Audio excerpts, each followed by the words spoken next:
movie, is that, man, if you're a remake of a movie, like, first of all, it's got to be a movie that could use a remake, and second of all, it's got to be something that really pushes the envelope, really does something different. It can't just be a rehashing of the same story again, because what's the point? We already have that story, you know what I mean? And so why not tell something new, something fresh? I couldn't stop thinking about it. Obviously I had my tweaks and my notes for it that Alan and I talked about and worked through, but ultimately, um, why we needed this, because it's so different and crazy and unique and subverts everything you think that the Wrong Turn franchise is. And that to me is why it worked so well. Um, you have a team of people that are backing a project like this that, are so on board with doing something, something new and something fresh, which is huge because as a director, you want to work with people like that. You want to work with people who want to do something bold. Especially with an IP that's as loved as Wrong Turn is. Right.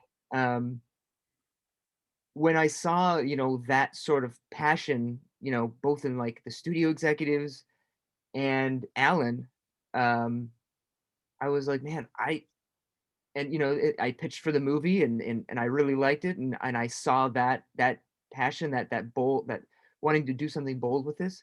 I was like, I got to be a part of this. And, dug my heels in, pitched the movie, and away we went.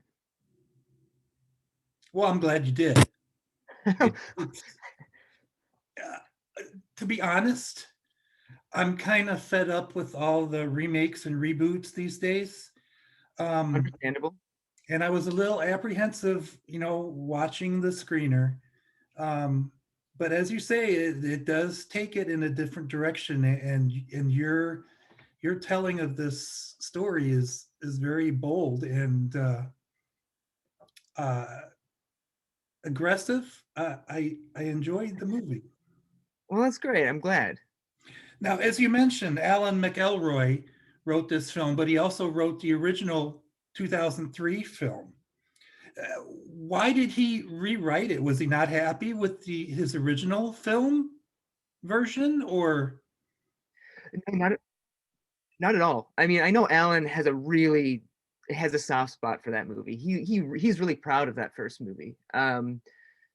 Which actually I think came from a short story idea or something that he had, if I remember correctly, and it kind of morphed into that idea. But it was always about these like these crazy um, deformed people in the woods that people come across. And um, no, he actually what happened is Robert Kulzer from Constantine um, came to Robert came to Alan and said, "Hey, what do you think about giving a breath of fresh air to the Wrong Turn franchise? What do you think about like taking your IP, the thing that you created, and rehashing it for nowadays?" And he said, "Sure, it sounds like fun." I mean, I think that was basically about it. And then he just went for it. He wrote a draft, and Robert really responded to it, and then I think they put the script out, and I was one of the lucky people to be handed it and to pitch for it, and um, that was that. cool? Well, can we talk a minute about your casting of Charlotte Vega, who plays Jen, the Yeah. lead heroine in the film? In this movie, she is a force to be reckoned with. Um, how did you cast her for the role? How did she show up? Well, casting's always an interesting process. It's one of the most important processes of making a movie, in my opinion. But it's everybody always has their opinion on who should be in the movie. um, and everybody, I think, the main thing everybody wants is somebody who's a powerhouse, actor who can really bring it, especially somebody who's going to carry the film. um I think also people really want a name, and I'm not as concerned with names, to be honest with you. That's kind of secondary for me. Like, Charlotte had been in a few films, you know, had smaller roles. She was the lead in a film called The Lodgers, Right. which is a supernatural horror film, a period piece. Um, Great little movie, really kind of creepy. But the one thing that really stood out to me about watching her performance is you really believed her in that fit. Like when you watch her, you can't stop watching her. Like there's something electric about her, in this, you know, very, you know, creepy, slow burn film. You just want to keep following what she's doing. And I really like that. And I was like, man, we need that uh, in this movie, you know, because Jen is such a big character, the lead role. So I've been able to. I spoke with several actresses about the role, and she, of course, I liked her, but even talking with her, she stood out to me, and I was like, man, I really think that she's right for this. You know what I mean? I think she would be great for this. I think, you know, she's unexpected. Uh, it's unexpected for her to be in a movie like this, and I think she she looks unexpected too, like to be in this sort of role and what she transforms into, and I like that, you know, because we're trying to subvert the audience's expectations, you know, in every place we can throughout the movie. Um, and so, you know, we had the talk, and there was some names that came up that were maybe a little too big for our britches, that didn't work out, and I was actually very happy about that because I kept pushing for Charlotte. I was just like, you guys, I think Charlotte's the one. We got to go for her. And they said, okay, well, let's just see. And sure enough, like I think I talked him into it. I was like, she's the one. Like, I don't know what else to tell you. Like, it just kept, you just had to keep working on it. Working on him, you know what I mean? And yeah, and I never backed down. And finally I thought, you know what? Okay, Mike, if you believe that she's the one, then she's the one. And that was really cool for me. Like that they actually, like, you know, would listen, and that was sort of the overall experience of making this movie. Was there was such a collaboration between artist and producer and executive and studio in this process, because we all wanted to make something good. And yeah, I know that was a really long-winded answer for your question, but that was really how it all came down to getting Charlotte in this, and I'm so glad that we did. Well, I think she really pulls it off well in this movie. Yeah, I mean, again, like she was the one. I mean, when I was working with her, which was the majority of the movie, you just you could point the camera and just say go. Ultimately, I mean, that's what I like to do in directing, at least for like the first couple takes, is I love to let the actors just do their thing, you know. If they have any questions off the bat, that's fine, I'll answer them, but I like to go up to them and be like, let's just try one, and just let them sort of take it. And Charlotte just has really good instincts, when she's acting. So um, yeah, I mean, again, feel very fortunate that we were able to get somebody with such chops. Yes. Well, am I mistaken in, is there a bit of Norse mythology in the movie? You know, a little bit. I think, you know, Alan wrote this with a little bit of that in mind. I think that there's for the foundation, um, who, you know, are our antagonists in a way. Right. um, you know, I think, you know, Alan was channeling, at least in the script, Alan was channeling, a different type of person that came from the time of before the Civil War.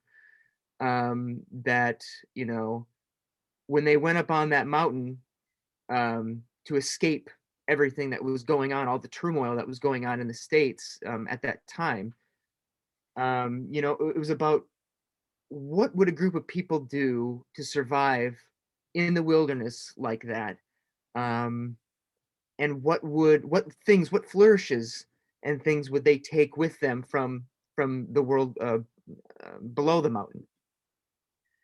And I think, you know, for me, when I was talking with our production designer, Rochelle Berliner, and then our costume designer, Gina Ruiz, um, it was about taking pieces from a few different things. It was taking, you know, pieces from, pre-Civil War, Civil War time. It was about, looking at kind of like Native American style and living out on the land kind of vibe. Sure. Mountain men, just mountain men in general, like what you would, you know, living off the land, living out, using, animals and everything around you to help you survive, whether that's making your clothing, using, bones and skulls to make your masks so people are scared of you. You have to invoke fear to keep people off the mountain. Um, all these things. And then yes, there is this piece of sort of Norse Viking Scandinavian sort of culture that gets in there, as this sort of thing that exercises brute strength and power and fear. And of course the language, which actually the language is a real language. It's Faroese, which comes from the Faroe Islands, and it's a very rare, unique language that not many people know about. But we wanted to find a language that sort of sounded Scandinavian, sort of Norse, and that was the language that our linguistics or our dialect expert, was familiar with. And she said, "I think this is the one that will really give your characters a lot of power, and it has a real like oomph to it when you speak it." And so yes, so all those pieces, again, a long-winded answer, but all those pieces kind of came together, and yes, fit in with those pieces through history, but also the that kind of Norse mythology as well. Yes. Well, Bill Sage, who plays the baddie in the film, he has sort of a, I don't know, I would like to say maybe a Scandinavian type accent, but he has some type of accent that, I don't know, again, made me think Viking. Yeah, and so and that was another thing, is like that, working with a dialect coach. We worked with this dialect coach, Ria Nolan, who she actually, so Alan writes a lot of Star Trek. He's in the writers' room on the Star Trek, and she had worked with Alan before, so Alan recommended me to her, and then she's being a linguistics and a dialect expert. She helped these actors, not only when they spoke the language, but when they spoke English, and how that English would translate, and how how things would roll off the tongue, and all that stuff. So that was a really cool process and a really cool thing for the actors to work with somebody. Now, we didn't have a lot of time. It was a very quick turnaround for actors to learn this language, learn these lines. But ultimately, I think that speaks to just to Rhea and these actors who are just really great. Especially you have like, Damian Maffei and Bill Sage who learned this language or learned their lines and really had to emote with them and know how to do that. Yes. Well, Mike, I know we're out of time here. I could easily talk to you all day about this. I just want to say real quick, I really loved your inside joke about the inbred cannibal joke that showed up in the movie. We had to put it in there, like it was. I think originally the line was about like a zombie movie, but like when Alan and I talked about it, it was like, man, we should give at least a wink and a nod. And he was like, yes, that's great. And so we added that in there, and had to throw that in because why not? Yes. Well, I really enjoyed the film. I think if people give it a chance, it's gonna really blow them away, as it blew me away. So I wish you luck with the movie. And again, it was a pleasure speaking with you. Yeah, dude, a pleasure as well. Thank you so much. Yes, thank you. All right, take care. Take care.